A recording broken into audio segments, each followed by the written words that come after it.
La Catedral de San Miguel resonaba con el órgano, mientras Valentina Esperanza Solís caminaba por el pasillo central del brazo de su tío Rodrigo. El vestido de seda marfil, bordado con hilos de plata, arrastraba pesadamente sobre las baldosas de mármol que habían visto pasar generaciones de novias, pero ninguna había llegado al altar con el corazón tan frío como el de Valentina en aquel día de abril de 1863. Bajo el velo de encaje de Bruselas que había pertenecido a su difunta madre, sus ojos color miel no brillaban con la emoción del amor, sino con la determinación férrea de quien ha esperado pacientemente el momento de cobrar una deuda de sangre. Al final del pasillo, esperándola con una sonrisa confiada, estaba Sebastián Ignacio de Salvatierra y Mendoza, quinto duque de Salvatierra, heredero de una fortuna construida sobre haciendas de caña de azúcar, minas de plata en Guanajuato, y propiedades urbanas en la capital. Era un hombre apuesto de 38 años,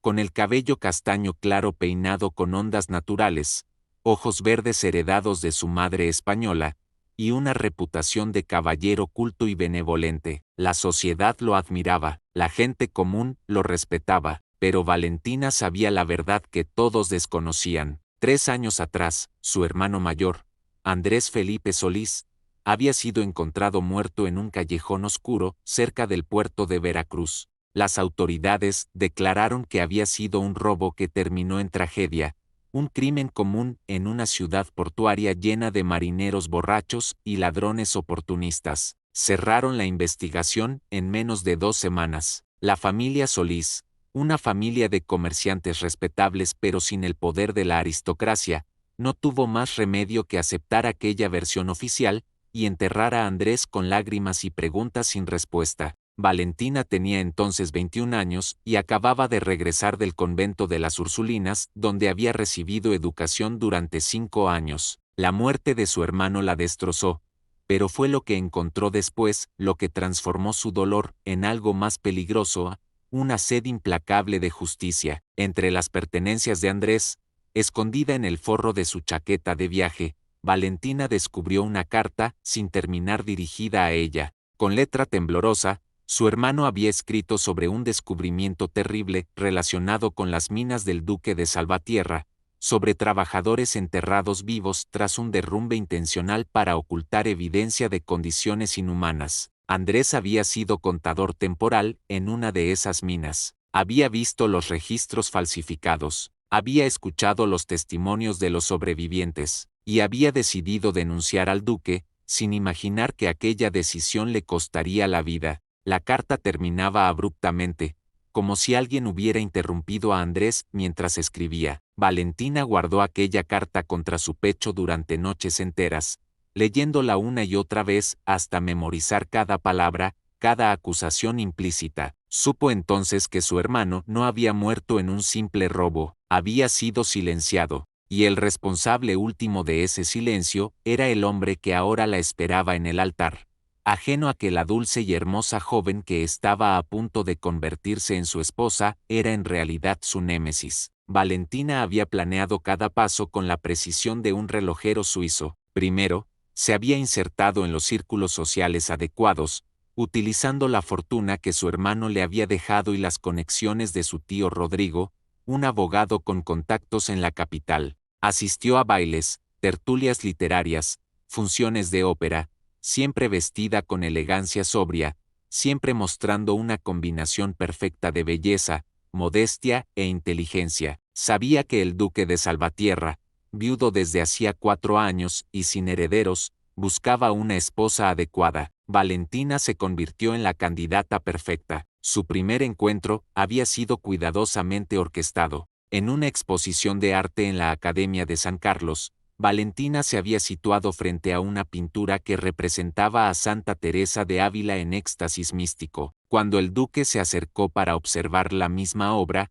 Valentina comentó en voz suave sobre la dualidad del sufrimiento y la trascendencia en la experiencia mística. Sebastián quedó encantado por su conocimiento. Iniciaron una conversación sobre arte religioso, filosofía tomista y literatura mística que se extendió durante más de 1 hora. Al final de la velada, el duque solicitó permiso para visitarla. Valentina, con los ojos modestos pero satisfechos, aceptó. Así comenzó el cortejo que todos creyeron romántico pero que para Valentina era simplemente la fase 2 de su plan de venganza. Durante 8 meses, se dejó cortejar con la paciencia de quien sabe que la fruta más dulce es la que se cosecha en su punto exacto de madurez. Respondió a las cartas del duque con prosa elegante pero no efusiva. Aceptó sus regalos con gratitud pero sin avidez. En las cenas familiares, conversó inteligentemente sin eclipsar a nadie. Fue todo lo que una futura duquesa debía ser.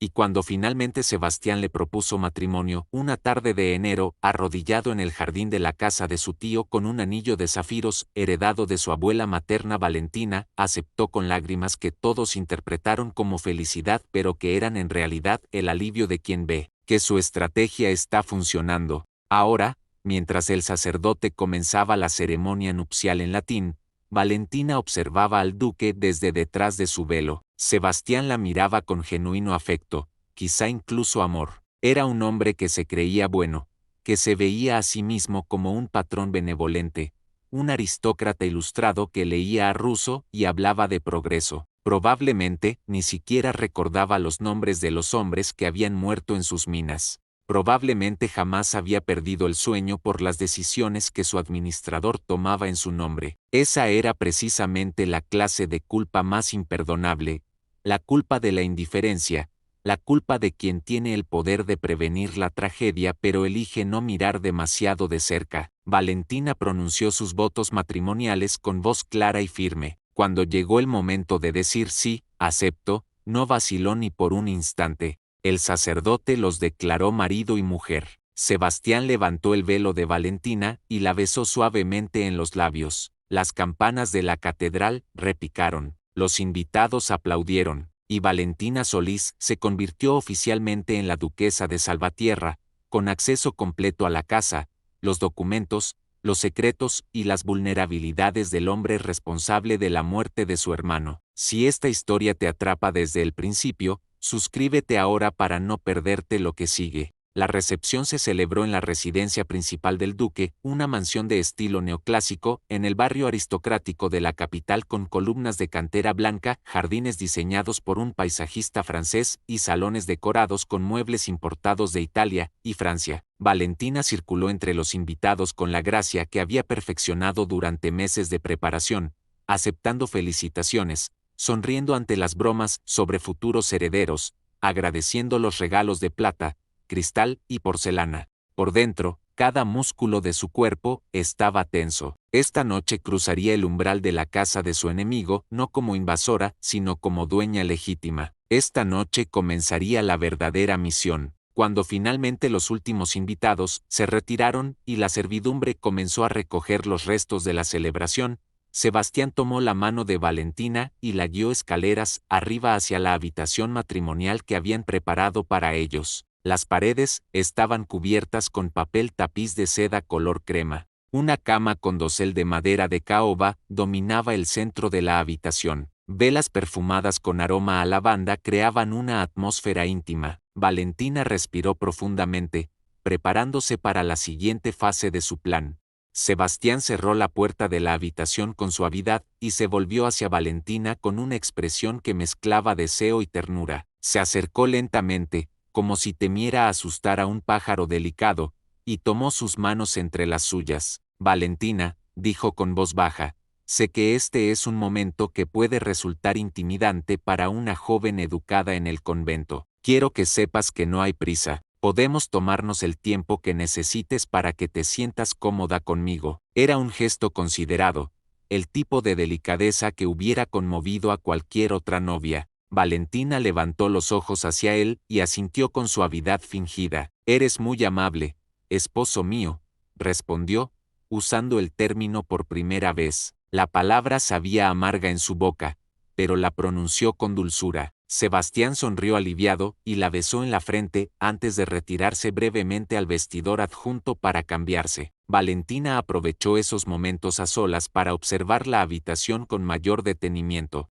Sus ojos entrenados catalogaron cada detalle: el escritorio de nogal junto a la ventana, el armario empotrado que probablemente contenía documentos personales, el retrato al óleo de la primera esposa del duque colgado sobre la chimenea, una mujer de rostro pálido y expresión melancólica que había muerto de fiebre puerperal 4 años atrás, llevándose consigo al hijo que no logró sobrevivir al parto. Aquella tragedia había dejado a Sebastián sin herederos y, según los rumores, profundamente afectado durante meses. Ahora buscaba una segunda oportunidad de formar familia. Valentina sería el instrumento de esa esperanza, pero no de la manera que él imaginaba. Aquella primera noche transcurrió sin gran dramatismo. Sebastián fue respetuoso hasta el punto de la caballerosidad, consciente de que Valentina era virgen y de que forzar la intimidad sería contraproducente. Se contentó con besos castos y abrazos,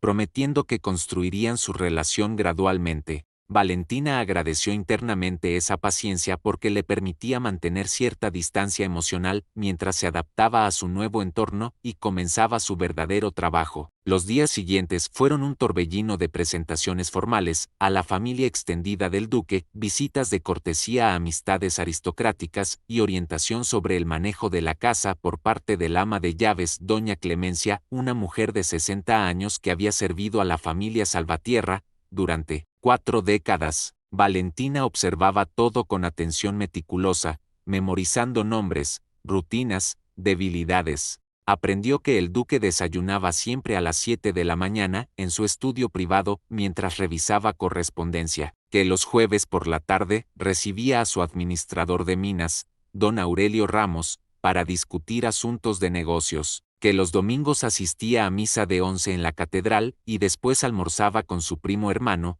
el conde de Alameda, que los martes y viernes montaba a caballo en el hipódromo aristocrático. Cada detalle era una pieza del rompecabezas que Valentina estaba armando. Cada patrón revelaba una oportunidad potencial. La verdadera fortuna llegó 2 semanas después de la boda, cuando Sebastián tuvo que viajar a Guanajuato para atender personalmente un problema en una de sus minas de plata. Un derrumbe menor había causado pánico entre los trabajadores y era necesaria su presencia para calmar los ánimos y supervisar las reparaciones. Partiría al amanecer y estaría ausente durante al menos 5 días. Lamento dejarte tan pronto después de nuestra boda, le dijo a Valentina la noche anterior a su partida mientras cenaban solos en el comedor pequeño. Pero estos asuntos requieren la atención del patrón. Los trabajadores necesitan ver que me importa su seguridad. Valentina casi se atragantó con el vino al escuchar esas palabras. Le importa su seguridad.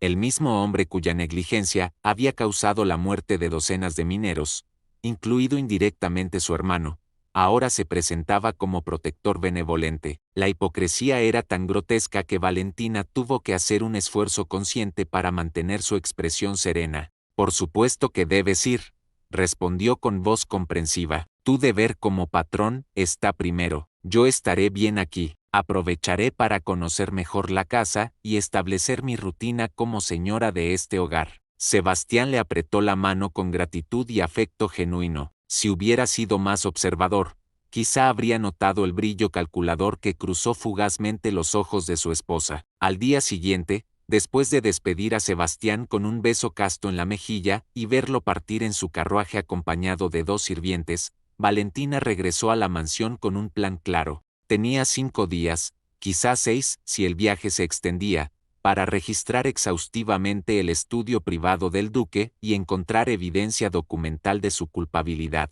Sabía que hombres como Sebastián, por muy descuidados que fueran con las vidas de sus empleados, eran meticulosos con sus cuentas y correspondencia. En algún lugar de esa casa había registros, cartas, reportes que vincularían al duque con las condiciones deplorables de sus minas y con el encubrimiento posterior. Valentina solo necesitaba encontrarlos. Esperó hasta que cayó la noche. El estudio del duque estaba ubicado en el 2.º piso, en el ala este de la mansión, con ventanas que daban al jardín trasero. Era un espacio sagrado, al que incluso el servicio doméstico tenía acceso limitado. Durante el día, el mayordomo limpiaba superficialmente, pero los gabinetes y cajones permanecían bajo llave. Sebastián guardaba las llaves en su persona durante el día y en un joyero privado durante la noche, un joyero que ahora estaba en la habitación matrimonial, al cual Valentina, como esposa, tenía acceso. Demasiado fácil, pensó mientras sacaba el juego de llaves pequeñas. Dime en los comentarios qué habrías hecho tú en su lugar, quiero leer tu opinión. Con una lámpara de aceite en una mano y las llaves en la otra, Valentina descendió silenciosamente por el corredor hacia el estudio. Sus pies descalzos no hacían ruido sobre las alfombras persas. Había esperado hasta pasada la medianoche, cuando toda la servidumbre dormía en sus habitaciones del tercer piso y del ala de servicio. La casa estaba en silencio absoluto, solo interrumpido ocasionalmente por el crujido de la madera vieja que se asentaba con los cambios de temperatura nocturna. Valentina llegó a la puerta del estudio y probó las llaves una por una hasta encontrar la correcta. El mecanismo giró con un clic suave y la puerta se abrió. El estudio olía a tabaco de pipa, cuero viejo y tinta. Las paredes estaban forradas con estanterías de libros desde el suelo hasta el techo. Un gran escritorio de caoba ocupaba el centro, con una silla tapizada en terciopelo verde detrás y dos sillas más pequeñas enfrente para visitantes. Había un globo terráqueo, en un rincón mapas enmarcados en las paredes que no estaban cubiertas por libros, y un retrato del padre del duque, el cuarto duque de Salvatierra, un hombre de aspecto severo con patillas abundantes y expresión autoritaria. Valentina cerró la puerta detrás de ella y colocó la lámpara sobre el escritorio. Comenzó su búsqueda sistemáticamente, empezando por los cajones menos obvios. El primer cajón contenía papel de carta, plumas, lacre, todo el material de escritura ordinario. El segundo tenía recibos de compras domésticas de los últimos meses. El tercero guardaba invitaciones sociales. Nada relevante. Pasó al archivero grande junto a la ventana. Este tenía 4 cajones profundos, todos cerrados. Probó llaves hasta encontrar la correcta. El primer cajón contenía documentos legales relacionados con propiedades urbanas. El segundo cajón era más prometedor. Contenía correspondencia organizada por año. Valentina extrajo la carpeta marcada 1860, el año en que su hermano había muerto. Sus dedos temblaban ligeramente mientras pasaba las páginas. Había cartas de abogados, de agentes comerciales, de familiares. Y entonces lo encontró, una serie de cartas intercambiadas entre el duque y don Aurelio Ramos, su administrador de minas en Guanajuato. Las leyó con creciente horror y confirmación simultánea. En una carta fechada en marzo de 1860, Ramos informaba al duque sobre ciertas irregularidades descubiertas por un contador temporal, un tal señor Solís, quien había encontrado discrepancias entre los registros oficiales de accidentes laborales y los testimonios de trabajadores. Ramos recomendaba tomar medidas discretas para proteger los intereses de su excelencia. La respuesta del duque, escrita de su puño y letra, era breve pero devastadora haga lo necesario. No podemos permitir que rumores infundados dañen nuestra reputación. Maneje el asunto con la discreción que caracteriza su buen juicio. No era una orden explícita de asesinato,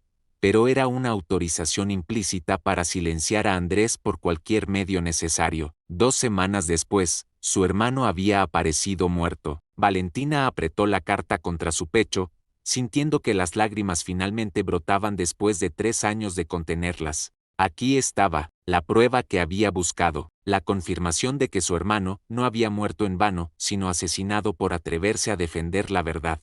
Valentina permaneció arrodillada junto al archivero durante varios minutos, sosteniendo las cartas incriminatorias contra su pecho mientras las lágrimas rodaban silenciosamente por sus mejillas. 3 años de dolor comprimido finalmente encontraban una salida. 3 años de preguntas sin respuesta ahora tenían una confirmación terrible pero definitiva. Su hermano había sido asesinado, y el hombre con quien ella se había casado era responsable de esa muerte. Pero mientras lloraba, otra parte de su mente, la parte calculadora que la había guiado hasta este momento, ya estaba considerando los siguientes pasos. Tenía la evidencia, ahora debía decidir qué hacer con ella. La opción obvia era llevar estas cartas a las autoridades, denunciar públicamente al duque de Salvatierra y exigir justicia para Andrés y para todos los trabajadores que habían sufrido bajo su negligencia criminal. Pero Valentina no era ingenua. Conocía cómo funcionaba el mundo en el que vivía. Los Salvatierra eran una de las familias más poderosas del país.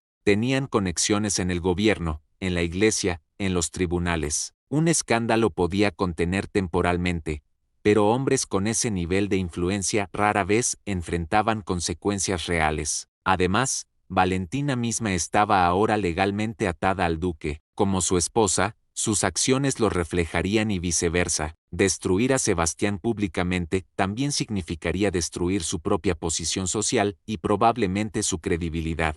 La sociedad no perdonaba a las esposas que traicionaban a sus maridos, sin importar las razones. Necesitaba un enfoque más sutil, más devastador. Necesitaba destruir al duque no solo socialmente, sino también financieramente, moralmente, completamente, de una manera que no pudiera recuperarse. Secó sus lágrimas con el dorso de la mano y volvió a concentrarse en los documentos. Siguió revisando el archivero con renovada determinación. Encontró más correspondencia que revelaba un patrón sistemático de negligencia. Cartas que discutían cómo minimizar los pagos de compensación a familias de trabajadores muertos, cómo falsificar reportes de seguridad para inspectores gubernamentales corruptos, cómo maximizar la producción a expensas de condiciones laborales básicas. El duque no era simplemente un aristócrata desconectado que confiaba demasiado en administradores sin escrúpulos. Era un participante activo en un sistema de explotación calculada. Cada carta que Valentina leía solidificaba su resolución. Este hombre no merecía misericordia, no merecía una segunda oportunidad, merecía perder todo lo que valoraba, de la misma manera que Andrés había perdido su vida por tratar de hacer lo correcto. Valentina hizo copias mentales de las fechas y detalles más importantes. No podía llevarse los originales porque su ausencia sería notada eventualmente, pero memorizó suficiente información para reconstruir el caso contra Sebastián cuando llegara el momento adecuado. Devolvió cuidadosamente cada documento a su lugar exacto, cerró los cajones, aseguró las cerraduras y salió del estudio como un fantasma. De regreso en la habitación matrimonial, guardó las llaves en el joyero y se acostó en la cama, pero el sueño no llegó. Su mente trabajaba incansablemente, elaborando y descartando planes. Necesitaba aliados, necesitaba recursos, necesitaba paciencia, y por encima de todo, necesitaba mantener su máscara de esposa devota y enamorada mientras tramaba la caída del duque desde dentro de su propia casa. Los días siguientes fueron torturadores para Valentina. Tuvo que seguir con su rutina normal, sonriendo al servicio, supervisando arreglos florales, respondiendo correspondencia social, mientras por dentro ardía con la rabia contenida de quien conoce una verdad terrible que no puede revelar todavía. Cuando Sebastián regresó de Guanajuato 5 días después bronceado por el sol del camino y de buen humor porque el problema en la mina se había resuelto satisfactoriamente, Valentina lo recibió con un abrazo y un beso que él interpretó como muestra de que lo había extrañado. La casa se siente vacía sin ti, le dijo ella, palabras técnicamente verdaderas pero con un significado completamente diferente del que Sebastián percibía. Aquella noche, el duque fue más insistente en sus avances matrimoniales, y Valentina comprendió que ya no podía posponer la consumación del matrimonio sin levantar sospechas. Cerró los ojos y se dejó llevar, separando su mente de su cuerpo, pensando en Andrés, en justicia, en venganza, en todo excepto en el hombre que la tocaba con ternura que ella no podía corresponder genuinamente. Cuando terminó, Sebastián la abrazó y le susurró palabras de amor y gratitud. Valentina respondió con los sonidos apropiados, odiándose a sí misma por la farsa pero recordándose que cada sacrificio la acercaba a su objetivo final. La semana siguiente, durante uno de los almuerzos dominicales, en casa del conde de Alameda, Valentina conoció a alguien que cambiaría el curso de su plan, el doctor Emilio Vargas, un médico joven y progresista que trabajaba en los barrios pobres de la capital y que era conocido por sus opiniones radicales sobre justicia social. Si quieres saber la verdad detrás de este secreto, suscríbete, aquí contamos lo que otros callan. El doctor Vargas había sido invitado al almuerzo por la esposa del conde, una mujer de ideas liberales que patrocinaba varias causas de beneficencia. Durante la comida, La conversación derivó hacia el tema de las condiciones de trabajo en las minas y fábricas del país. Sebastián, cómodo en su papel de aristócrata ilustrado, habló elocuentemente sobre la necesidad de equilibrar el progreso industrial con la dignidad humana, citando a pensadores europeos y defendiendo reformas graduales guiadas por los empresarios más conscientes. Valentina observaba su actuación con una mezcla de asco y fascinación. Era sincero en su discurso. Eso lo hacía aún peor. Realmente se creía un patrón benevolente, incapaz de ver la contradicción entre sus palabras nobles y sus acciones criminales. El doctor Vargas escuchaba con cortesía apenas contenida. Cuando le tocó hablar, su tono fue respetuoso pero directo. Con el debido respeto, Excelencia, las reformas graduales son un lujo que los trabajadores enterrados bajo toneladas de roca en minas mal mantenidas no pueden esperar. He atendido personalmente a mineros con enfermedades pulmonares causadas por la inhalación de polvo durante años sin protección adecuada. He visto a niños de 8 años trabajando jornadas de 14 horas. Las buenas intenciones de los patrones ilustrados son admirables, pero sin mecanismos de rendición de cuentas, son insuficientes. El ambiente en la mesa se tensó. Varios invitados cambiaron de tema incómodamente, pero Valentina intervino con voz suave pero clara. Doctor Vargas, su pasión por estos temas es evidente y admirable. Me gustaría saber más sobre su trabajo. ¿Estaría dispuesto a visitarnos alguna tarde para discutir cómo las familias acomodadas como la nuestra podrían contribuir de manera más efectiva a mejorar estas condiciones?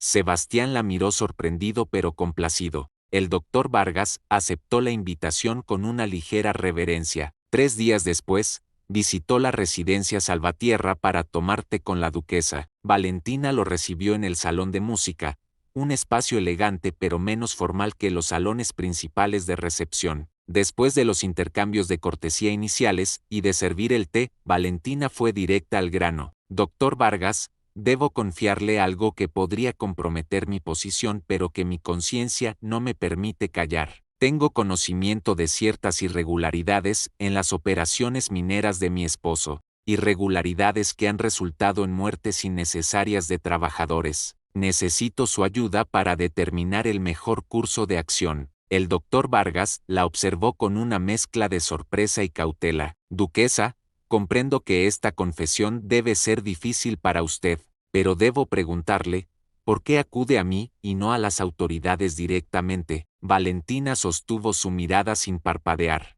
Porque las autoridades están en el bolsillo de hombres como mi esposo. Porque necesito a alguien que entienda las verdaderas consecuencias de estas acciones, alguien que haya visto el sufrimiento de primera mano, alguien que no tenga lealtades divididas con la aristocracia. Y porque, doctor, después de escucharlo hablar el otro día, creo que usted es ese hombre. Hubo un largo silencio. Finalmente, el doctor Vargas asintió lentamente. Si lo que dice es cierto, duquesa, entonces estoy dispuesto a escuchar. Pero necesitaré pruebas, acusaciones sin evidencia, especialmente contra un hombre del poder del duque, no servirán de nada excepto para destruir su credibilidad y posiblemente ponerla en peligro. Valentina sonrió por primera vez con verdadera satisfacción desde su boda. Pruebas, doctor, es exactamente lo que tengo. Durante las siguientes semanas, Valentina y el doctor Emilio Vargas establecieron una alianza clandestina que operaba bajo la fachada de un proyecto de beneficencia. Oficialmente,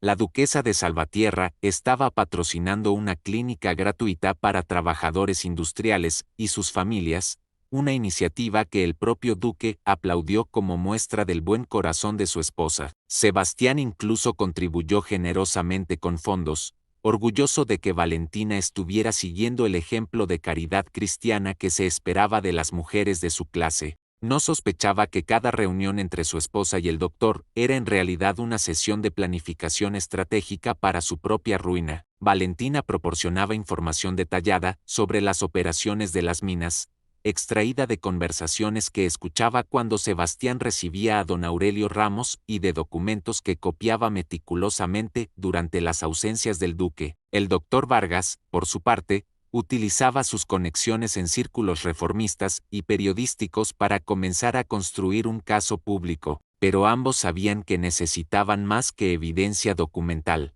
Necesitaban testimonios directos de trabajadores, necesitaban aliados con influencia política, y necesitaban el momento perfecto para actuar. Una denuncia prematura podría ser fácilmente sofocada por el poder del duque. Debían esperar hasta tener una red tan sólida que ninguna cantidad de influencia pudiera deshacerla. La paciencia era crucial, pero para Valentina, cada día que pasaba viviendo la mentira de su matrimonio era una tortura refinada. Cada noche que compartía la cama con Sebastián, cada comida en la que debía sonreírle, cada función social en la que aparecía como la duquesa feliz y devota, era una actuación que le costaba pedazos de su alma. Comenzó a tener pesadillas en las que Andrés la visitaba, preguntándole por qué tardaba tanto, acusándola de haberse ablandado, de haber traicionado su memoria por la comodidad de la vida aristocrática. Una mañana de junio, Valentina despertó sintiéndose inusualmente mareada. El olor del chocolate caliente que la doncella había traído para el desayuno le provocó náuseas inmediatas.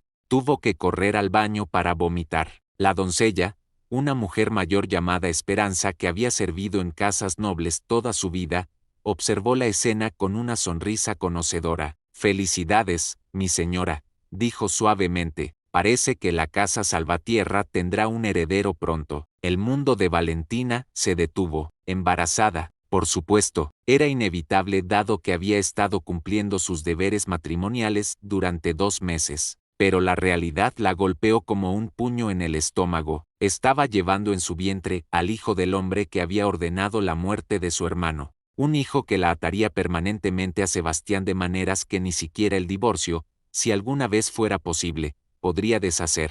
Un hijo que sería heredero de una fortuna construida sobre la sangre de trabajadores explotados, incluido Andrés. Valentina se sentó en el borde de la cama, temblando. Esperanza interpretó su reacción como emoción abrumadora y la consoló con palmaditas maternales en el hombro. «Es normal sentirse abrumada, señora, pero verá que la maternidad es la bendición más grande que una mujer puede recibir». Valentina no respondió. No podía. Su mente estaba procesando las implicaciones devastadoras de esta nueva realidad. Cuando le informó a Sebastián aquella noche durante la cena, su reacción fue de júbilo absoluto. Se levantó de la mesa, rodeó a Valentina con los brazos y la levantó del suelo, riendo con alegría genuina. «Un heredero, Valentina, me has hecho el hombre más feliz del mundo. Mi padre, que en paz descanse, estará sonriendo desde el cielo. La línea Salvatierra continuará». Mandó traer champagne francés para brindar y esa misma noche envió mensajeros a todos los miembros importantes de su familia para anunciar la noticia. Si esto te toca, escribe «quiero más» en los comentarios para mostrar que perteneces a esta comunidad. Los meses siguientes fueron extraños para Valentina, atrapada en una dualidad esquizofrénica. Por un lado, su cuerpo cambiaba, crecía, se preparaba para dar vida. Sebastián se volvió aún más atento y protector, insistiendo en que descansara, contratando al mejor médico de la capital para supervisar el embarazo, mimándola con antojos y caprichos. Había una ternura genuina en cómo colocaba su mano sobre el vientre creciente de Valentina y hablaba con el bebé, prometiéndole un futuro brillante, educación en las mejores instituciones, un legado de honor y riquezas. Valentina escuchaba estas promesas y sentía una mezcla confusa de emociones que no sabía cómo procesar. Amaba ya al bebé que crecía dentro de ella, ese era un instinto que no podía negar, pero odiaba las circunstancias de su concepción y el padre que lo había engendrado. Por otro lado, su trabajo con el doctor Vargas continuaba secretamente. Durante sus supuestas visitas a la clínica de beneficencia, que Sebastián aprobaba, siempre que no fueran demasiado extenuantes para su estado, Valentina seguía coordinando la investigación. El doctor había logrado contactar a varios ex trabajadores de las minas Salvatierra que estaban dispuestos a testificar sobre las condiciones peligrosas y los accidentes encubiertos. Había conseguido también el interés de un periodista reformista llamado Eduardo Montalvo,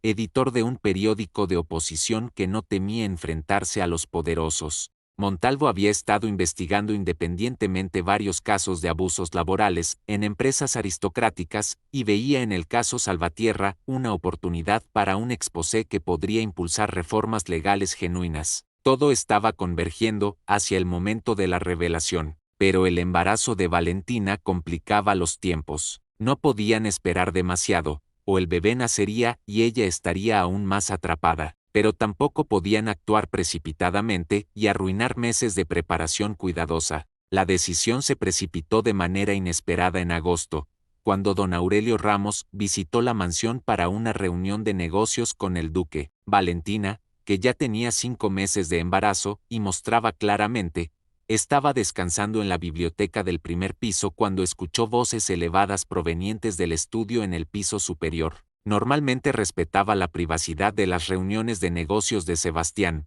pero algo en el tono urgente de las voces la impulsó a acercarse. Subió cuidadosamente las escaleras, apoyándose en la barandilla para mantener el equilibrio con el peso adicional que llevaba. La puerta del estudio estaba entreabierta, permitiéndole escuchar sin ser vista. Le digo, Excelencia, que ese periodista Montalvo está haciendo preguntas, decía Ramos con voz tensa. Ha estado contactando a ex trabajadores, ofreciéndoles dinero por testimonios. Alguien le ha estado filtrando información detallada sobre nuestras operaciones. Información que solo alguien con acceso a los registros internos podría tener.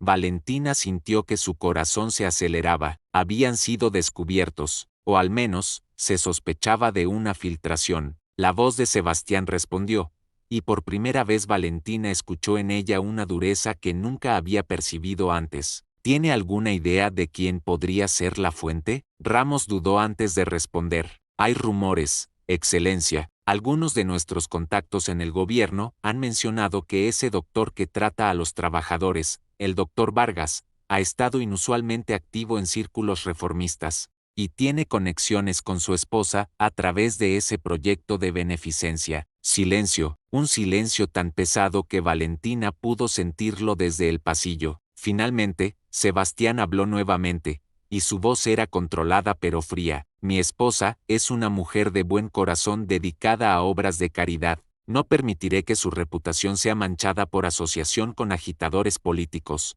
pero tiene razón en que debemos ser más cuidadosos. Corte cualquier conexión entre el doctor Vargas y nuestras operaciones. Si es necesario, haga saber discretamente al doctor que su licencia médica podría ser revisada si continúa involucrándose en asuntos que no le conciernen. Valentina apretó los puños. Era una amenaza velada pero clara. Esa noche, Valentina se enfrentó a una decisión crucial. Podía advertir al doctor Vargas sobre las amenazas y sugerir que pausaran temporalmente la investigación hasta que pasara el peligro, o podían acelerar sus planes y publicar lo que tenían antes de que el duque pudiera tomar medidas más drásticas. La primera opción era más segura pero arriesgaba perder el momento. La segunda era arriesgada pero podría lograr el impacto necesario antes de que Sebastián pudiera preparar sus defensas. Valentina decidió consultar directamente con Vargas. Se excusó con Sebastián diciendo que necesitaba aire fresco en el jardín,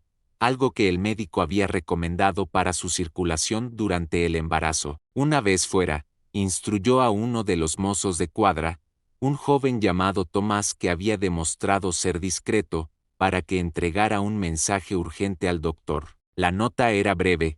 Nos han descubierto. Debemos actuar ahora o nunca. Venga mañana a las 3 bajo pretexto de revisión médica. Al día siguiente, cuando el doctor Vargas llegó con su maletín médico, Valentina lo recibió en su habitación privada, donde podían hablar sin ser escuchados bajo la excusa de un examen prenatal. Le contó todo lo que había escuchado. Vargas escuchó con expresión grave. Duquesa, si vamos a hacer esto, debemos hacerlo completamente. Montalvo tiene suficiente material para publicar un artículo devastador. Tengo testimonios jurados de 7 ex trabajadores, y usted tiene las copias de la correspondencia incriminatoria. Es suficiente para iniciar una investigación oficial y crear un escándalo que el duque no podrá silenciar fácilmente. Pero debe comprender las consecuencias para usted.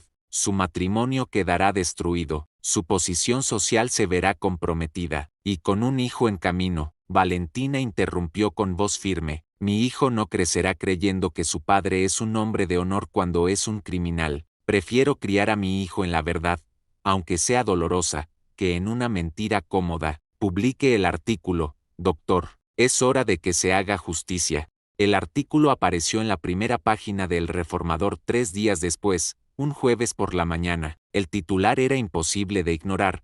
Duque de Salvatierra, fortuna construida sobre tumbas de trabajadores. Documentos revela negligencia criminal en minas de Guanajuato. El artículo, escrito meticulosamente por Eduardo Montalvo con la asesoría legal de abogados reformistas, presentaba evidencia detallada de las condiciones peligrosas en las minas Salvatierra, los múltiples accidentes que habían sido encubiertos mediante la falsificación de registros y los testimonios de trabajadores que habían sobrevivido a derrumbes causados por mantenimiento inadecuado y medidas de seguridad inexistentes. Más devastador aún, el artículo incluía transcripciones de cartas intercambiadas entre el duque y su administrador, cartas que mostraban que Sebastián estaba completamente consciente de los problemas y había elegido priorizar ganancias sobre vidas humanas. El artículo también mencionaba el caso específico de Andrés Felipe Solís, un contador que había intentado denunciar estas irregularidades y había aparecido muerto poco después, sugiriendo fuertemente que su muerte no había sido un robo casual, sino un asesinato para proteger los intereses del duque. La reacción fue inmediata y explosiva. Para la hora del almuerzo, copias del periódico circulaban por toda la capital. Las conversaciones en cafés, mercados y salones aristocráticos giraban alrededor de un solo tema: el escándalo Salvatierra. Algunos defendían al duque, argumentando que el artículo era difamación de parte de radicales que odiaban a la aristocracia. Otros expresaban shock genuino, especialmente aquellos que habían conocido a Sebastián como un hombre educado y aparentemente consciente. Los círculos reformistas y liberales vieron el artículo como confirmación de lo que habían estado denunciando durante años, que la riqueza de la élite estaba construida sobre la explotación sistemática de los pobres, y que ninguna cantidad de educación europea o discurso ilustrado podía ocultar esa realidad fundamental. Valentina estaba en el salón matinal cuando Sebastián irrumpió en la habitación con una copia del periódico arrugada en su mano. Su rostro, normalmente tan controlado y aristocrático, estaba rojo de ira. Es una mentira, una campaña de difamación orquestada por enemigos de nuestra clase. Arrojó el periódico sobre la mesa con tanta fuerza que hizo temblar la porcelana del servicio de té. Valentina, sentada con las manos cuidadosamente colocadas sobre su vientre prominente, lo observó con expresión serena que ocultaba el tumulto de emociones en su interior. ¿Es mentira, Sebastián?, preguntó con voz suave pero clara. El duque se volvió hacia ella, sorprendido por la pregunta. Por supuesto que es mentira. Yo nunca. Estas acusaciones son absurdas. Sí, ha habido accidentes en las minas, es la naturaleza de ese trabajo, pero siempre hemos tratado a nuestros trabajadores con dignidad, siempre hemos compensado a las familias. Valentina se puso de pie lentamente, sosteniendo su mirada. ¿Entonces no ordenaste que manejaran el asunto con discreción cuando Andrés Solís descubrió irregularidades en los registros de accidentes? El color desapareció del rostro de Sebastián. ¿Cómo? ¿Cómo sabes tú sobre eso? La máscara de Valentina finalmente cayó. 3 meses de actuación, de sonrisas falsas y ternura fingida, se evaporaron en un instante, porque Andrés Solís era mi hermano, el contador que descubrió tus crímenes. El hombre que fue asesinado porque amenazaba tu reputación y tus ganancias. Y yo soy quien proporcionó la evidencia para este artículo. El silencio que siguió fue absoluto. Sebastián la miraba como si la viera por primera vez, como si la mujer frente a él fuera una extraña que había usurpado el cuerpo de su dulce esposa. Tú, desde el principio, nuestro matrimonio. Su voz se quebró, incapaz de completar las frases. Valentina asintió fríamente. Desde el principio, cada sonrisa, cada palabra de amor, cada momento en tu cama, todo fue para llegar a este instante, para que pagaras por lo que le hiciste a mi hermano. ¿Te sorprendió esto? Comenta sorprendido y suscríbete para la segunda vuelta de la historia. Sebastián retrocedió como si hubiera sido golpeado físicamente. Se dejó caer en una silla, con la cabeza entre las manos. Cuando habló nuevamente, Su voz era apenas un susurro. ¿Y el bebé? ¿También eso es parte de tu venganza? Fue la única pregunta que logró penetrar la armadura de Valentina. Colocó instintivamente una mano protectora sobre su vientre. El bebé es inocente, es lo único puro que ha salido de este desastre, y lo protegeré de ti y de tu legado de sangre. Sebastián levantó la vista,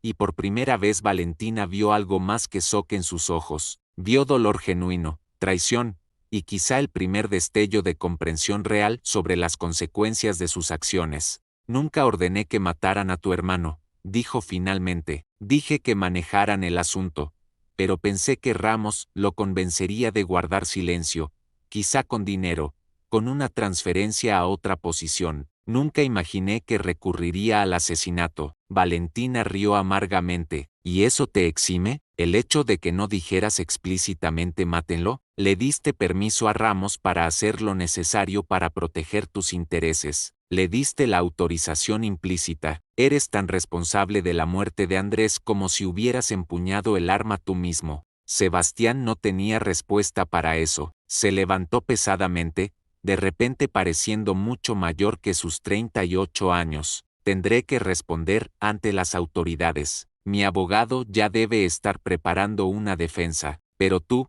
Valentina, has destruido más que mi reputación. Has destruido cualquier posibilidad de que nuestro hijo crezca en una familia unida. Has condenado a tu propio hijo a llevar el peso de este escándalo. Valentina sostuvo su postura. Mi hijo crecerá sabiendo la verdad.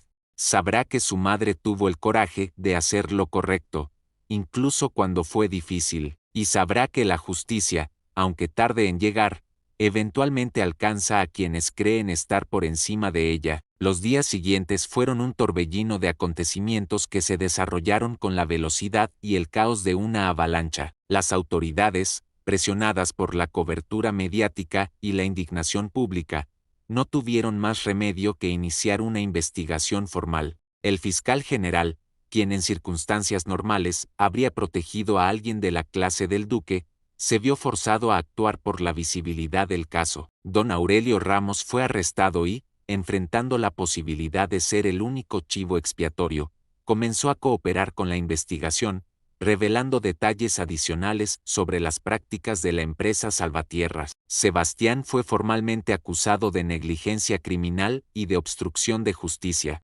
Aunque su rango aristocrático le permitió evitar el arresto inmediato, tuvo que comparecer repetidamente ante los tribunales. Su reputación, cuidadosamente construida durante décadas, se desmoronó en cuestión de semanas. Las familias aristocráticas comenzaron a distanciarse, las invitaciones sociales cesaron, los socios de negocios buscaron desvincularse públicamente. Valentina, mientras tanto, se convirtió en una figura controvertida. Algunos la veían como una heroína que había tenido el coraje de denunciar a su propio esposo en nombre de la justicia. Otros la consideraban una traidora que había violado los votos sagrados del matrimonio por venganza personal. La Iglesia la condenó, la alta sociedad la excluyó, pero los círculos reformistas y liberales la defendieron como ejemplo de que la conciencia moral debía estar por encima de las lealtades de clase. El Dr. Vargas y Eduardo Montalvo publicaron editoriales alabando su valentía. Valentina se mudó de la mansión Salvatierra de vuelta a la casa de su tío Rodrigo,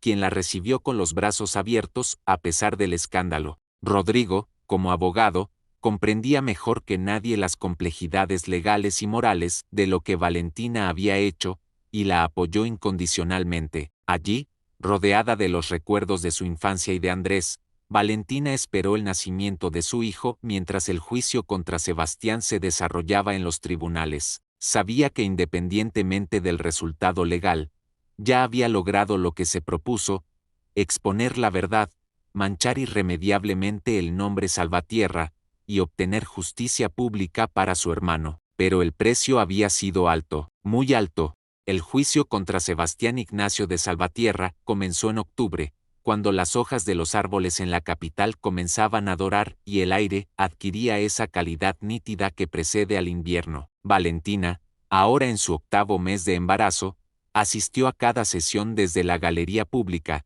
una presencia silenciosa pero imponente que los periodistas fotografiaban constantemente.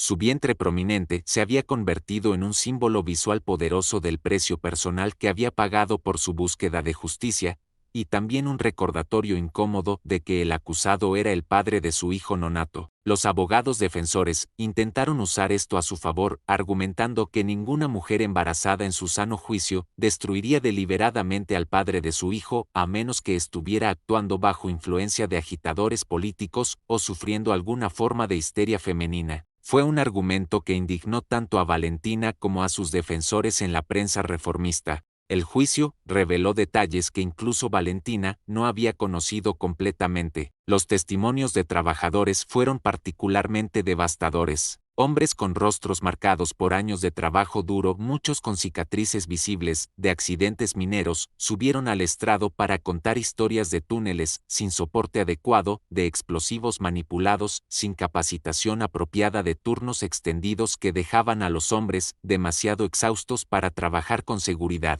Una viuda describió cómo había recibido una compensación de apenas 50 pesos por la muerte de su esposo, aplastado por una viga que había sido señalada como peligrosa durante semanas antes del accidente. 50 pesos, el equivalente a lo que el duque gastaba en una sola cena formal con vino francés. Los testimonios más impactantes vinieron de 3 sobrevivientes de un derrumbe ocurrido 2 años atrás, un incidente que nunca había sido reportado oficialmente. Describieron cómo habían quedado atrapados durante horas en la oscuridad absoluta, respirando aire cada vez más escaso, escuchando los gemidos de compañeros heridos. Cuando finalmente fueron rescatados, les dijeron que no hablarían del incidente con nadie o perderían sus empleos y serían expulsados de las viviendas proporcionadas por la compañía. A sus compañeros muertos los enterraron en fosas, sin marcar, sin notificar a las familias,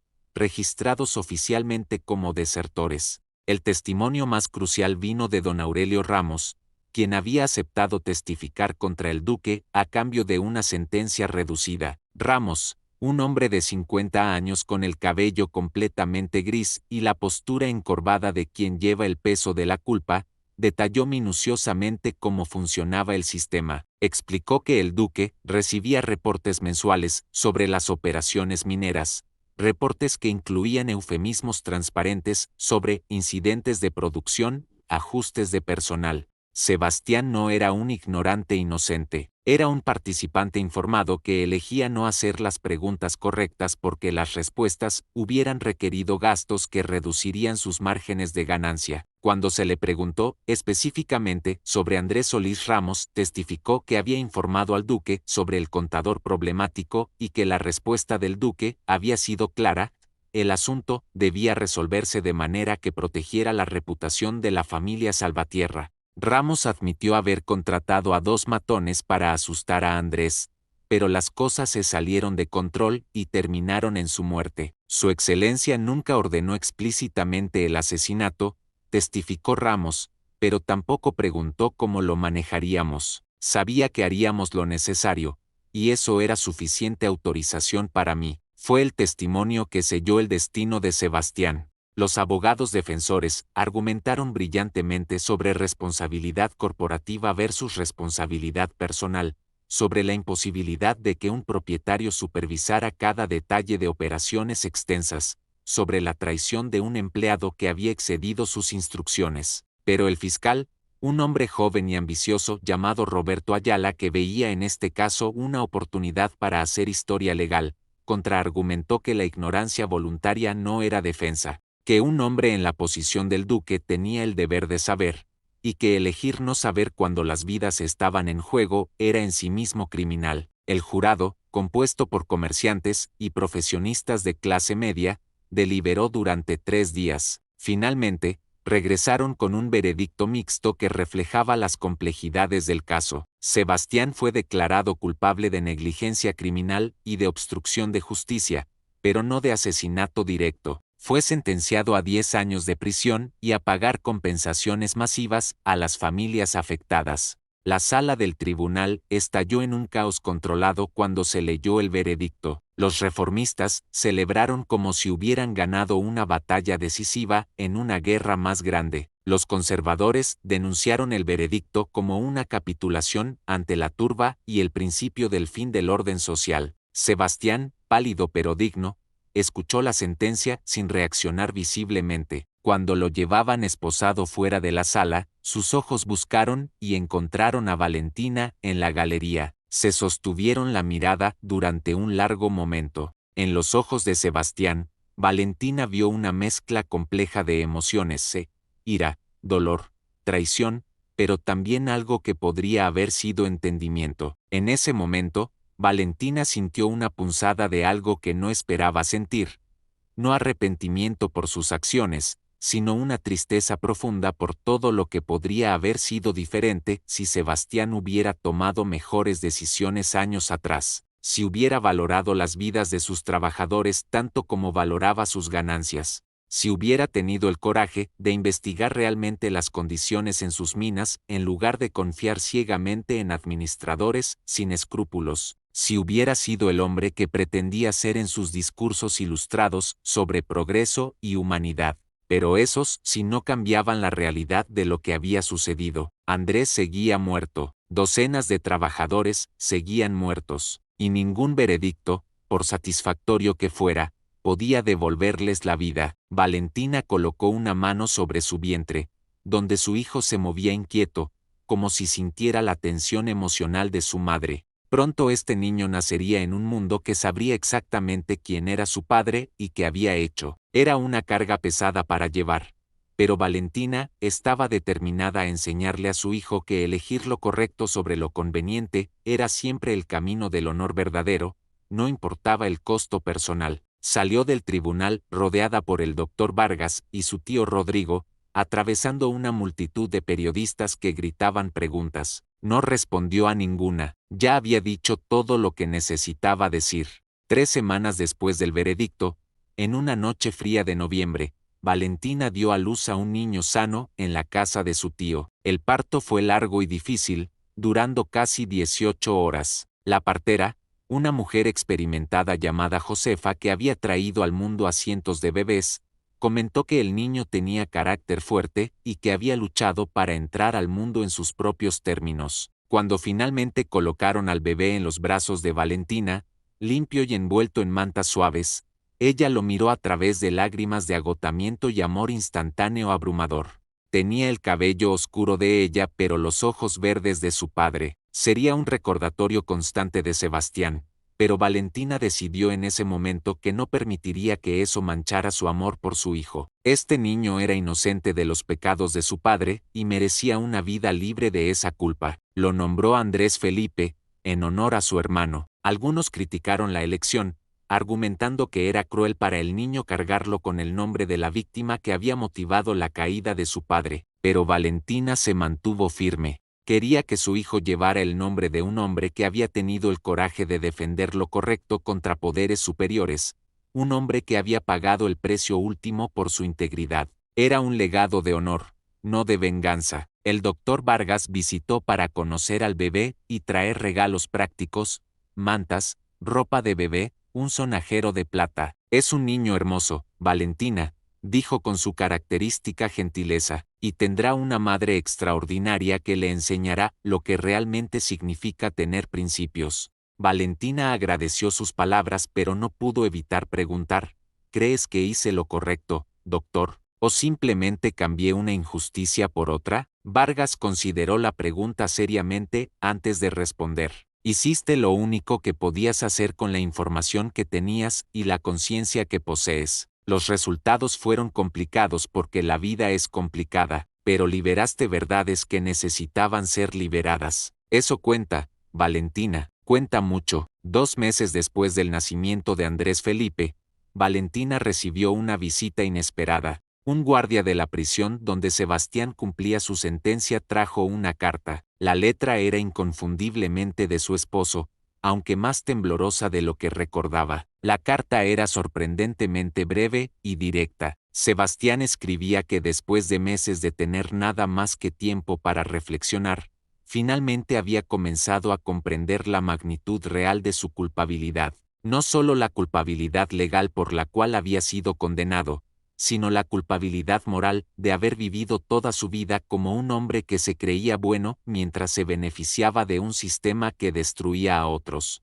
Pedía permiso para conocer a su hijo, no porque sintiera que tenía derecho, sino porque quería que el niño supiera algún día que su padre, aunque había cometido errores terribles, había intentado al final enfrentar sus faltas con honestidad. La carta terminaba con una disculpa, no una disculpa que esperara perdón, aclaraba Sebastián, sino simplemente el reconocimiento de que le debía a Valentina, a Andrés, a todos los trabajadores que habían sufrido, una admisión sin adornos de su culpa. Valentina leyó la carta 3 veces, buscando señales de manipulación o autocompasión. No encontró ninguna. Era la carta de un hombre genuinamente quebrado y cambiado. No sabía si creía completamente en esa transformación.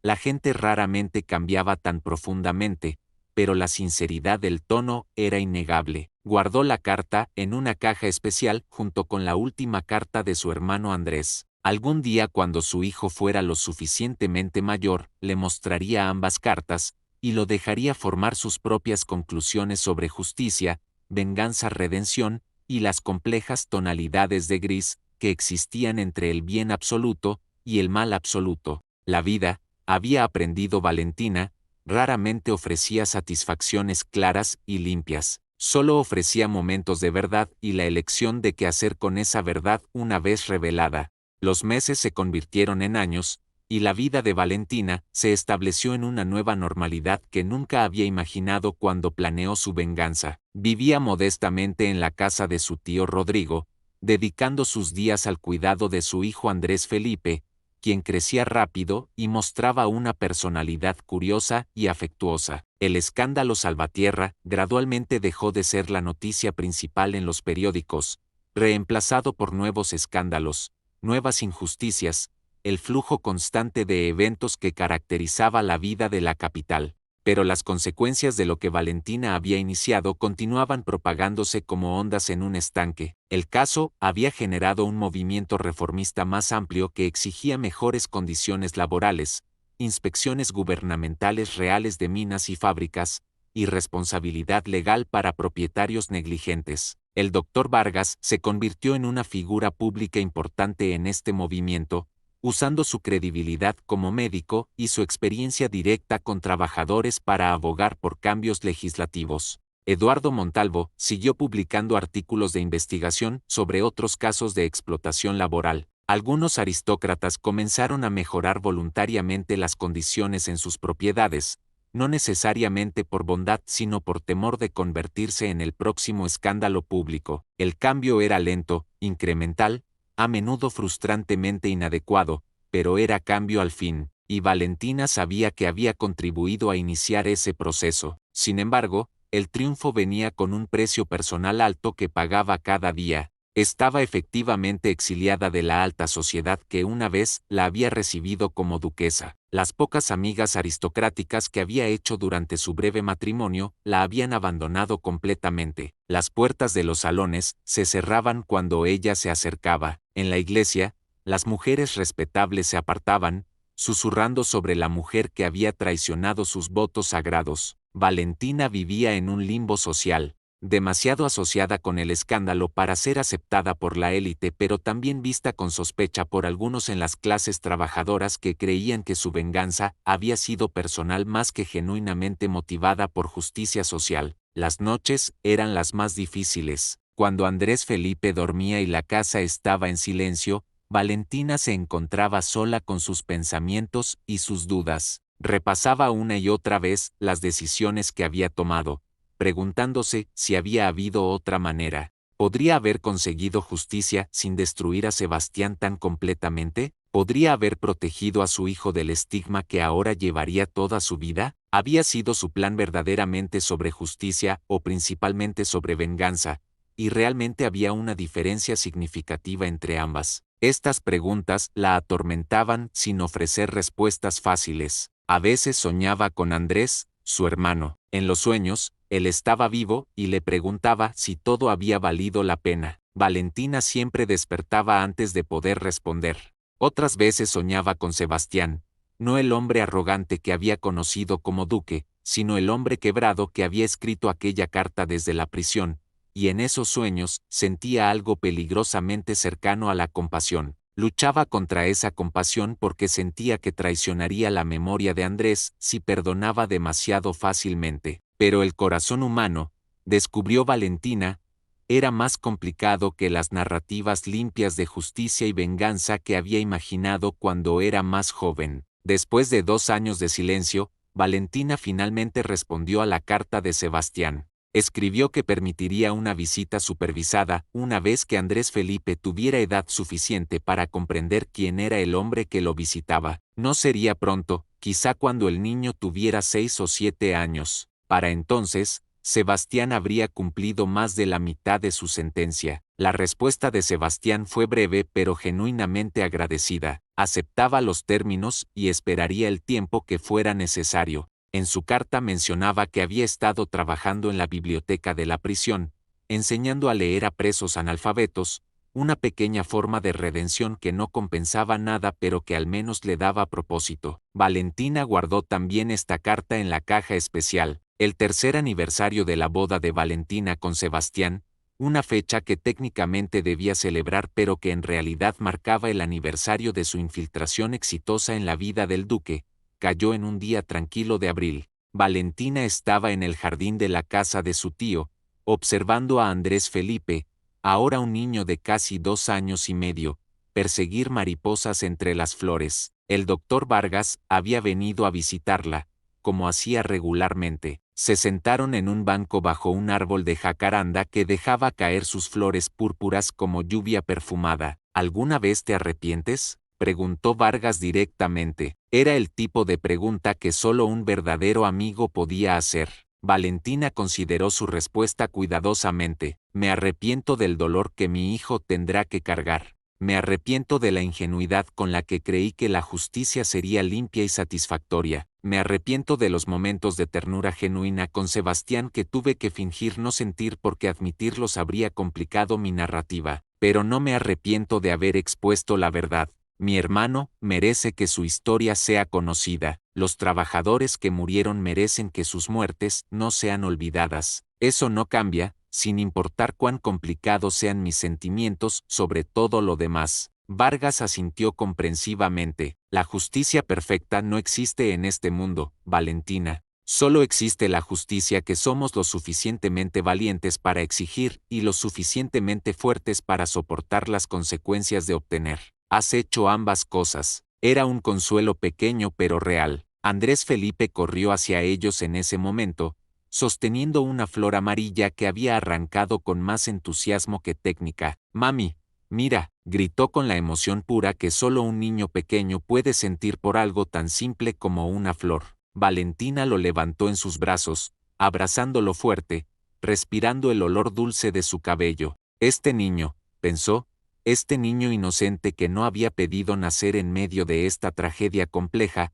era su razón para continuar. Sería su obra de redención, criarlo para ser mejor que su padre, más consciente que su madre, alguien que entendiera tanto el valor de la justicia como el peso del costo que conlleva buscarla. En el 5.º año después del juicio, llegaron noticias inesperadas. La salud de Sebastián se había deteriorado seriamente en prisión. Una fiebre persistente que los médicos de la prisión habían tratado como una enfermedad menor, resultó ser algo mucho más serio, posiblemente tuberculosis agravada por las condiciones húmedas de su celda. Los abogados de Sebastián solicitaron clemencia médica, argumentando que moría lentamente en prisión y que debería permitírsele pasar sus últimos días en una instalación médica privada. La petición generó debate público intenso. Los reformistas argumentaban que permitir que el duque escapara de cumplir completamente su sentencia enviaría el mensaje equivocado sobre la responsabilidad aristocrática. Los conservadores argumentaban que mantener a un hombre moribundo en prisión era innecesariamente cruel. El caso eventualmente llegó a las manos del gobernador,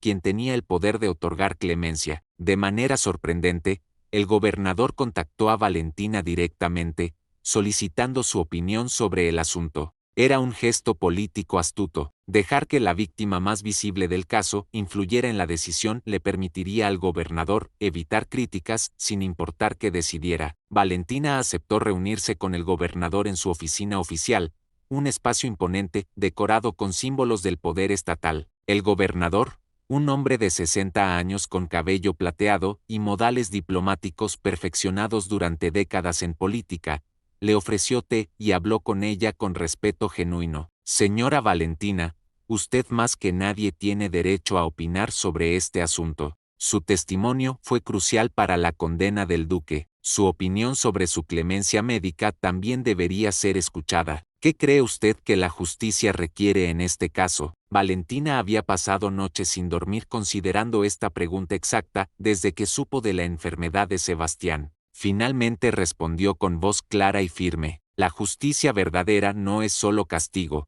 señor gobernador. También incluye la posibilidad de redención y dignidad humana básica, incluso para aquellos que han cometido crímenes graves. Sebastián de Salvatierra debe enfrentar consecuencias por sus acciones, pero permitirle morir en condiciones médicas adecuadas no niega esas consecuencias. Ya ha perdido su reputación, su posición social, su libertad durante 5 años. Si está realmente muriendo, entonces permitirle pasar sus últimos días con cuidado médico apropiado es consistente con los valores de humanidad que supuestamente defendemos. El gobernador pareció sorprendido por su respuesta. Quizá esperaba que Valentina exigiera que Sebastián sufriera hasta el final. Su clemencia inesperada hizo que su posición fuera aún más poderosa. El gobernador otorgó la clemencia médica una semana después. Sebastián fue transferido a un sanatorio privado en las afueras de la capital, un lugar tranquilo, rodeado de jardines, donde pacientes con enfermedades pulmonares recibían tratamiento en el aire fresco de la montaña. Valentina lo visitó una vez,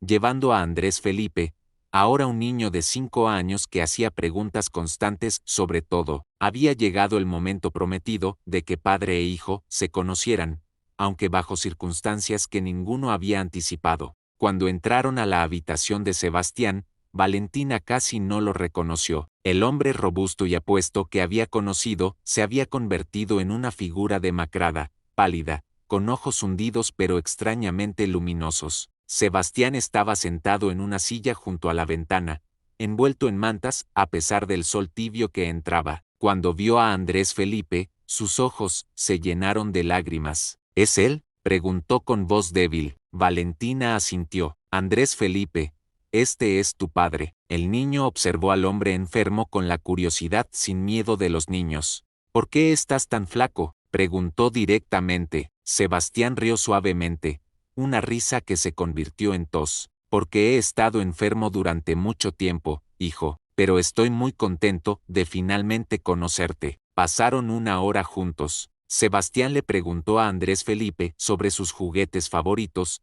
sus comidas favoritas, que le gustaba aprender. El niño, con la adaptabilidad natural de los niños, respondía con entusiasmo, mostrando dibujos que había traído y contando historias sobre el gato de la casa de su tío abuelo. Era una escena doméstica casi normal, excepto por el contexto imposible de olvidar. Cuando llegó el momento de irse, Sebastián le dio a Andrés Felipe un libro de cuentos que había estado guardando, un libro sobre caballeros y dragones con ilustraciones hermosas, para que recuerdes que incluso los caballeros cometen errores, hijo. Lo importante es reconocerlos e intentar ser mejor. Cuando Valentina y Andrés Felipe se fueron, Sebastián la llamó. Gracias, dijo simplemente, por permitirme esto, por tu clemencia cuando no la merecía, por criar a nuestro hijo para que sea amable incluso con un padre que no conocía. Valentina asintió, sin confiar en su voz para responder sin quebrarse. Salió rápidamente, sosteniendo la mano de su hijo. Ese fue el último encuentro. Sebastián murió 3 semanas después en su sueño,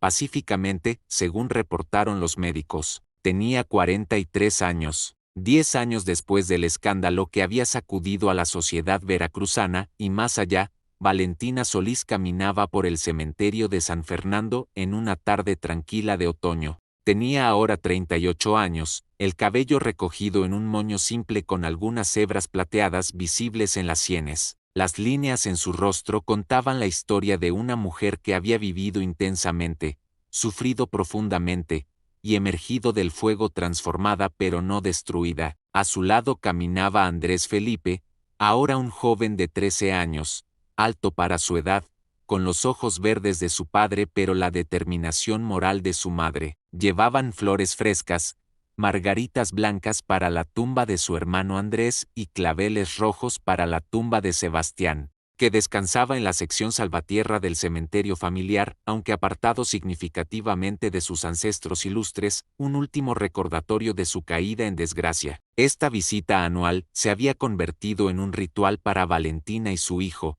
un momento para recordar, reflexionar y honrar tanto a la víctima como al victimario, reconociendo la humanidad compleja de ambos. Mientras colocaban las flores, Andrés Felipe rompió el silencio contemplativo. Madre, en la escuela estamos estudiando ética y nuestro profesor planteó un dilema hipotético que me recordó nuestra historia familiar. Preguntó si es moral usar medios engañosos para lograr un fin justo. No mencionó nuestro caso específicamente, pero todos los estudiantes saben quién soy. Algunos me miraron cuando hizo la pregunta. Valentina sintió una punzada en el pecho, el dolor constante de saber que su hijo vivía perpetuamente bajo la sombra de eventos que ocurrieron antes de que naciera. Se arrodilló junto a la tumba de su hermano para estar al nivel de los ojos con su hijo mientras hablaban. ¿Y qué respondiste?, preguntó suavemente. Andrés Felipe consideró sus palabras cuidadosamente antes de hablar,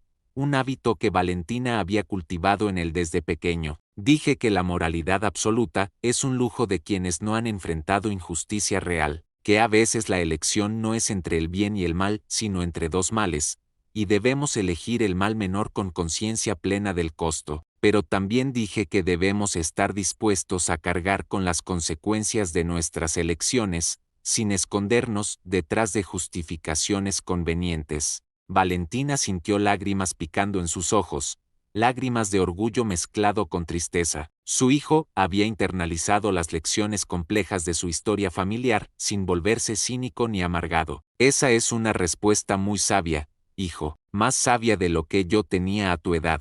¿Sabes qué fue lo más difícil de todo lo que hice? No fue engañar a tu padre ni enfrentar el escándalo social, fue admitir, años después, que en medio de mi plan de venganza, hubo momentos en que realmente sentí afecto por él, momentos en que vi su humanidad, su capacidad de gentileza y cultura, y tuve que recordarme conscientemente por qué estaba haciendo lo que hacía. La venganza sería más fácil si nuestros enemigos fueran monstruos unidimensionales. Pero tu padre era un hombre, con virtudes y defectos profundos. Eso no excusa lo que hizo, pero lo hace más complicado que una narrativa simple de héroe contra villano. Andrés Felipe absorbió estas palabras silenciosamente. Finalmente preguntó, ¿alguna vez te arrepientes, madre, de todo? Era la pregunta que le habían hecho incontables veces, a lo largo de los años, periodistas, amigos, enemigos, y ahora su propio hijo. Su respuesta había evolucionado con el tiempo,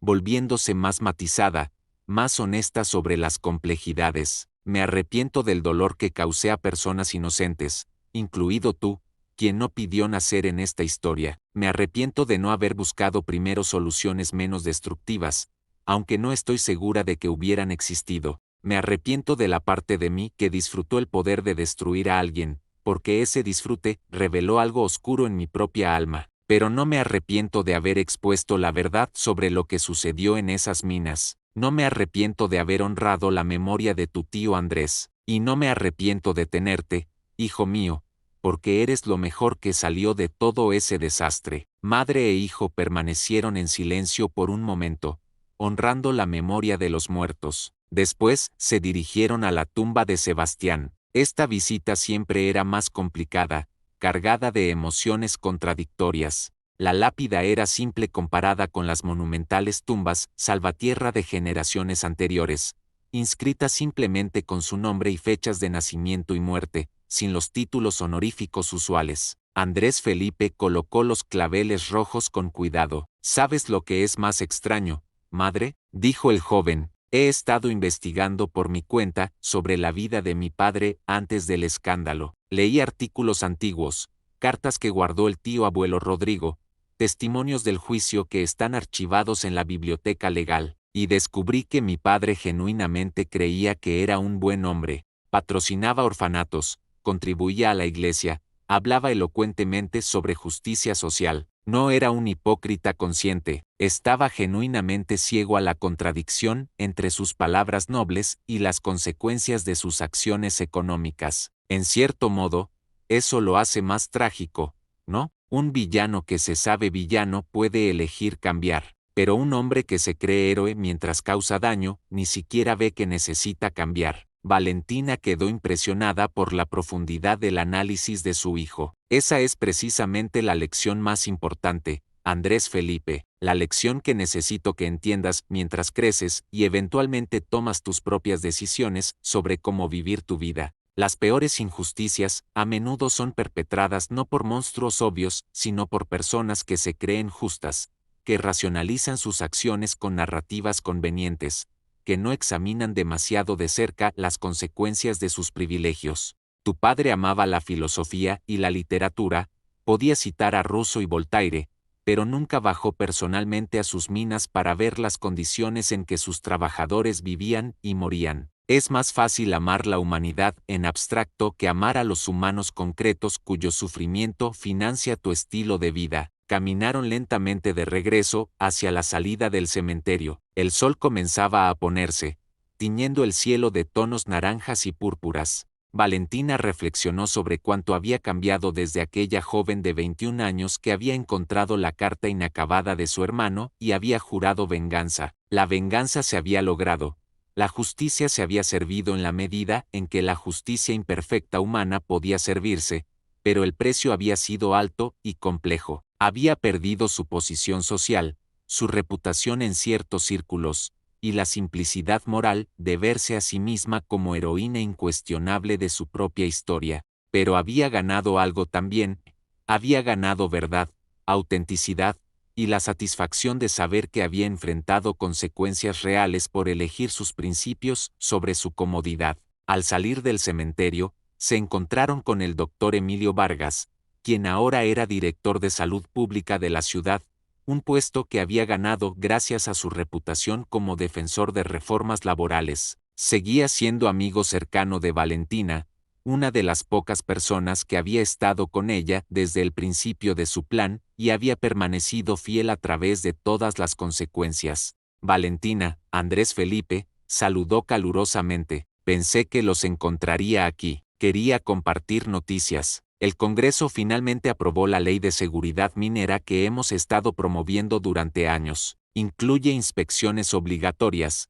estándares de seguridad específicos, y lo más importante, responsabilidad legal personal para propietarios que violen las regulaciones. Es un logro significativo. Valentina sintió una oleada de emoción. Esta ley, que protegería a futuros trabajadores de sufrir lo que su hermano y tantos otros habían sufrido, era en cierto sentido la verdadera conclusión de todo lo que había iniciado 10 años atrás. Es un logro de muchos, doctor, no solo mío. Vargas negó con la cabeza. Tu caso fue el catalizador, Valentina. Sin el escándalo Salvatierra, sin tu valentía de exponer la verdad sin importar el costo personal, este movimiento reformista nunca habría ganado la tracción necesaria. Cambiaste el curso de la historia de maneras que van más allá de tu historia personal. Era un consuelo saber que el sufrimiento de Andrés y el sacrificio de su propia vida normal habían contribuido a cambios que beneficiarían a personas que nunca conocería. Pero Valentina también sabía que el progreso siempre era temporal,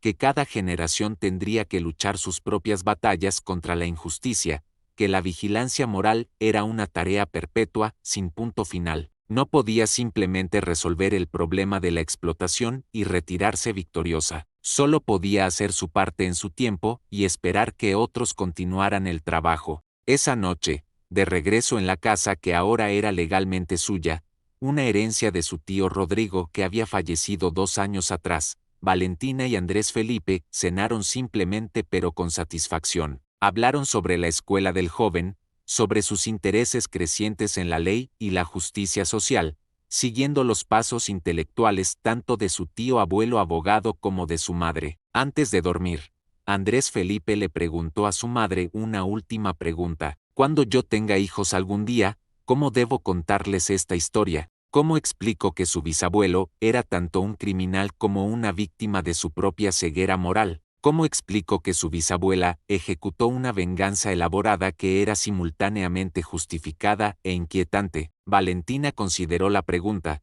sabiendo que su respuesta moldearía cómo su hijo transmitiría este legado complicado a futuras generaciones. Les dices la verdad completa, hijo, no la versión simplificada donde hay héroes perfectos y villanos unidimensionales. Les cuentas sobre tu tío abuelo Andrés, quien murió por defender lo correcto. Les cuentas sobre tu abuelo Sebastián, quien hizo cosas terribles pero al final enfrentó su culpa con algo de honestidad. Les cuentas sobre mí, quien buscó justicia a través de medios moralmente complicados y pagó el precio de esa elección. Y les enseñas que la verdadera sabiduría no está en juzgar fácilmente, sino en entender la complejidad, en reconocer que todos nosotros somos capaces tanto de gran bondad como de gran daño, y en elegir conscientemente cada día ser mejores de lo que las circunstancias nos permitirían ser si no resistiéramos. La historia de nuestra familia no es una lección simple con una moral clara, es un recordatorio de que la vida real es complicada, que la justicia es imperfecta, y que lo mejor que podemos hacer es vivir con integridad mientras reconocemos humildemente nuestras propias limitaciones y contradicciones. Andrés Felipe asintió, abrazó a su madre, y se fue a su habitación. Valentina se quedó sola en la sala, mirando por la ventana hacia el cielo nocturno estrellado. Pensó en Andrés, su hermano, cuya muerte había iniciado todo. Pensó en Sebastián, el hombre que había sido simultáneamente su esposo y su enemigo. Pensó en las vidas que había cambiado, para bien y para mal. Y pensó en el futuro, en el nieto que algún día tendría, quien llevaría esta historia hacia adelante. La venganza, finalmente comprendió Valentina después de todos estos años, nunca era un punto final satisfactorio. Era simplemente un capítulo en una historia más larga sobre justicia, responsabilidad, redención y la lucha perpetua de la humanidad por ser mejor de lo que somos. Su parte en esa historia había sido complicada, costosa y moralmente ambigua, pero había sido su parte, vivida con la mayor honestidad que pudo reunir. Y eso, decidió, tendría que ser suficiente. Cerró las cortinas, apagó las luces, y se fue a dormir llevando consigo las cicatrices y las lecciones de una vida vivida intensamente en la búsqueda de una justicia que resultó ser más compleja de lo que jamás imaginó cuando era joven, y su corazón ardía solo con la simplicidad pura de la venganza.